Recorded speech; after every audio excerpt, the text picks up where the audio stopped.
آخر ایک دن ایسا ہوا کہ اخنس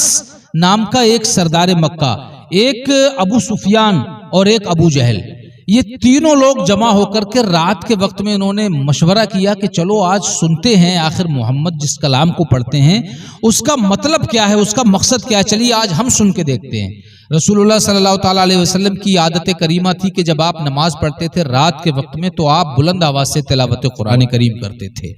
رسول اللہ صلی اللہ تعالیٰ علیہ وسلم کے گھر کے باہر کونوں میں چھپ گئے یہ تینوں لوگ، اور تینوں لوگوں نے رات بھر مصطفیٰ کی زبان سے تلاوت قرآن کریم کو سنا۔ وہ سینہ کہ جس پر قرآن نازل ہوا، وہ قرآن اسی سینے سے نکلے، اور جس زبان سے پوری دنیا کو سنایا گیا وہ زبان خود اس کلام کو سنائے تو اس کی چاشنی اور اس کی لذت کا اندازہ کون کر سکتا ہے۔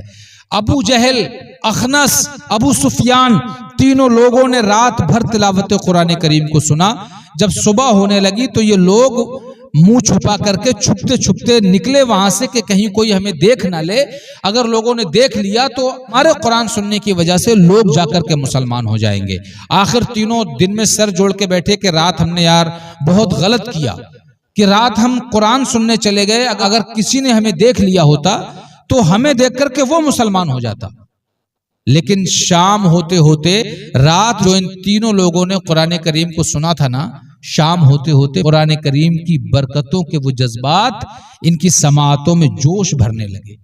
پھر لذت پیدا ہونے لگی۔ پھر انہوں نے مشورہ کیا اور بولے چلو آج اور سن کے دیکھتے ہیں کہ آخر اس کلام میں سبق کیا ملتا ہے۔ پھر جب رات نے اپنی سیاہ چادر تان دی تو پھر یہ تینوں اپنے گھروں سے نکلے اور مصطفیٰ کے گھر کے قریب باہر کھڑے ہو کر کے رات بھر قرآن کریم کی تلاوت کو سنے، اور اس کے بعد صبح کی سفیدی نمودار ہونے لگی تو تینوں منہ چھپا کر کے اپنے گھروں کو واپس ہوئے، چھپتے چھپتے واپس ہوئے، گھر جا کر کے اپنی ضروریات سے فارغ ہوئے۔ ادھر اخنس کے دل میں قرآن کریم کی محبت پیدا ہونے لگی تھی، وہ اپنے گھر سے اٹھا ابو سفیان کے گھر پہنچا اور ابو سفیان سے کہنے لگا یار ایک بات بتاؤ، 2 راتیں ہو گئی ہمیں قرآن کی تلاوت سنتے ہوئے،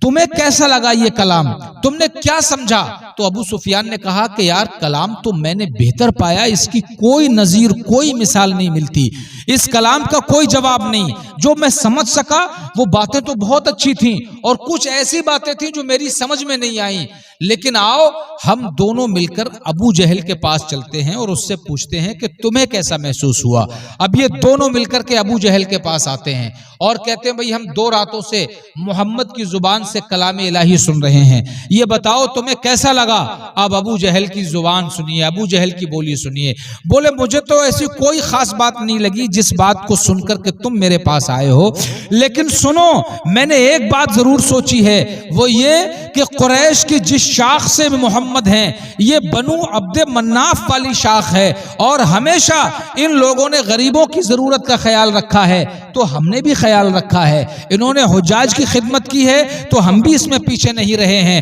ہمارے مقابلے پر بنو عبد مناف کی شاخ کے علاوہ اور کوئی شاخ نہیں آ سکتی تھی، اس لیے بنو عبد مناف اب محمد کو لے کر کے آئے ہیں، اس سے نبوت کا دعویٰ کروایا ہے تاکہ وہ ہم پہ برتری حاصل کر سکیں، اور تو کسی چیز میں ہم سے آگے نہیں بڑھ پائے، لیکن سنو میں اس برتری کو کبھی تسلیم نہیں کروں گا چاہے میرا سر ہی تن سے جدا کیوں نہ ہو جائے۔ اخنس اور ابو سفیان نے جب ابو جہل کی یہ گفتگو سنی تو وہ سمجھ گئے کہ ابو جہل کی جو باتیں ہیں وہ حسد کی بنیاد پر ہیں، حقیقت میں ابو جہل حقیقت کی بنیاد پر کوئی گفتگو نہیں کر رہا ہے۔ یہ دونوں بھی اپنے گھروں کو اٹھ کر کے چلے آئے۔ اس کے بعد پھر ایک اور میٹنگ ہوتی ہے قریش کے سرداران کی، کفار مکہ ایک اور میٹنگ کرتے ہیں، اور اس کے بعد اس میٹنگ میں یہ طے پاتا ہے کہ اب ایسا کرو، بات حد سے زیادہ بڑھ گئی ہے، اب جو کمزور مسلمان ہیں ان کو مار مار کر کے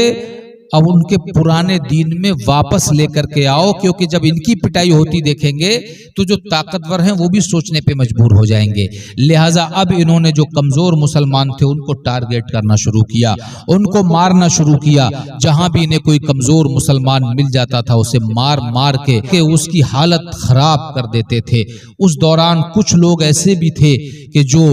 بادل ناخواستہ دین سے بیزار ہو گئے، واپس مرتد ہو کر کے چلے گئے، لیکن کچھ لوگ ایسے تھے کہ جو مظالم سہنے کے باوجود بھی، بہت تکلیفیں جھیلنے کے باوجود بھی ایمان پر قائم رہے۔ انہی مسلمانوں کی فہرست میں ایک بڑا مشہور نام ہے جناب بلال رضی اللہ تعالیٰ عنہ کا۔ امیہ کے غلام تھے، ایتھوپیا جو آج کا ایتھوپیا ہے اس وقت کا حبش تھا، وہاں کے رہنے والے تھے۔ غلامی کی زنجیروں میں چونکہ جکڑے ہوئے تھے، اور غلاموں کی ویلو ہی کیا تھی عرب کے معاشرے میں، لہٰذا مالک دن اور رات مار پیٹ کرتا تھا کہ مان جا، اس محمد کی باتوں کو مت کیا کر، احد احد کا نعرہ مت لگایا کر، مان جا تو میرا غلام ہے، تو اس کی باتوں میں کیسے آ گیا۔ لیکن بلال کہتے ہیں کہ ایک تکلیف، یہ تو دنیاوی تکالیف ہیں، اے میرے آقا تو مجھے دنیاوی تکالیف میں تو مبتلا کر سکتا ہے، لیکن آخرت کی جو نعمتیں میرا انتظار کر رہی ہیں ان سے تو مجھے کیسے روک سکتا ہے۔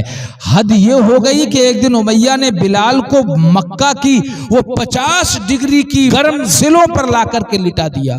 ان گرم سلوں میں جو تپش تھی نا، وہ تپش کھال کو جلا گئی، کھال کے بعد انسانی چربی کو پگھلا گئی، وہ چربی نکل نکل کر کے ان پتھروں کو ٹھنڈا کر رہی تھی، مگر بلال کی زبان احد احد کے نعرے بلند کر رہی تھی۔ آخر کار اس ظلم کو ہوتے ہوئے کئی دن گزر گئے۔ ایک دن ابو بکر کی نظر پڑ گئی، انہوں نے دیکھا، ترس آ گیا، دل مچل گیا۔ امیہ سے بولے کتنے میں بیچتا ہے یہ غلام؟ امیہ بولا اس غلام کو خرید کے تو کیا کرے گا؟ ابو بکر نے کہا اگر تجھے غلام کے بدلے غلام چاہیے تو میرے پاس اس سے بھی مضبوط ایک غلام ہے، وہ لے لے، کچھ پیسے لے لے اور اس کو میرے حوالے کر دے۔ امیہ نے کہا ویسے بھی میرے یہ کس کام کا ہے، اور جو تیرا غلام ہے میں نے دیکھا ہے وہ بہت اچھا غلام ہے، لہٰذا مجھے وہ دے دے اور اتنی رقم دے دے، یہ غلام تو لے جا۔ حضرت ابو بکر نے حضرت بلال کو ایک غلام دے کر، کچھ پیسے دے کر کے خرید لیا، مصطفیٰ کی بارگاہ میں لا کر کے حاضر کر دیا۔ بلال کے وہ زخم ٹھنڈک محسوس کرنے لگے جب رسول اکرم صلی اللہ علیہ وسلم نے دست شفقت پھیرا، سینے سے لگا لیا۔ بلال کی آنکھیں برس پڑی، یا رسول اللہ لوگ تو میں نے بہت دیکھے، جتنے بھی آئے وہ سب ہمیں غلام سمجھ کے ریجیکٹ کر کے چلے گئے، کہنے لگے یہ تو کسی کام کے نہیں ہیں، مگر یا رسول اللہ ہیں تو ہم واقعی کسی کام کے نہیں، مگر کیا بات ہے کہ آپ نے ہم جیسے ناکاراؤں کو بھی اپنے سینے سے لگایا ہے، ایسی ہم میں کیا کوالٹی ہے؟ مصطفیٰ نے فرمایا بلال تم غلامی کے لیے پیدا نہیں ہوئے، تم تو عاشقوں کی امامت کے لیے پیدا ہوئے ہو۔